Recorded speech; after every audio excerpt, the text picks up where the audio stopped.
சில பேர் சொல்லலாம், யாருக்கு தெரியும் சாமி கிருஷ்ணர் வாழ்ந்தாரா இல்லையான்னு.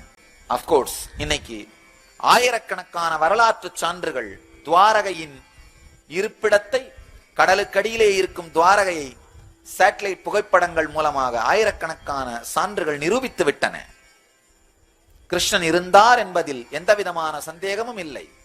ஆனா இதை தாண்டி ஒரு அருமையான ஒரு தமிழ் பாடல், கற்பனை என்றாலும் கற்சிலை என்றாலும் கந்தனே உனை மறவேன்னு ஒரு அருமையான ஒரு பாடல். அந்த மாதிரி அந்த கிருஷ்ணன்ற ஒரு கான்செப்ட் என்ன பொறுத்த வரைக்கும் உண்மையிலேயே அவர் வாழ்ந்திருந்தா மட்டும்தான் இவ்வளவு பெரிய ஒரு கான்செப்ட ரெக்கார்டே பண்ணியிருக்க முடியும்.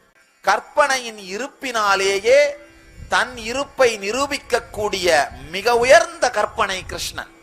கற்பனையின் இருப்பினாலே தன் இருப்பினை நிரூபிக்கக்கூடிய அளவுக்கு உயர்ந்த கற்பனை என்பதனால் அவன் கற்பனையாக இருப்பதற்கு வாய்ப்பே இல்லை.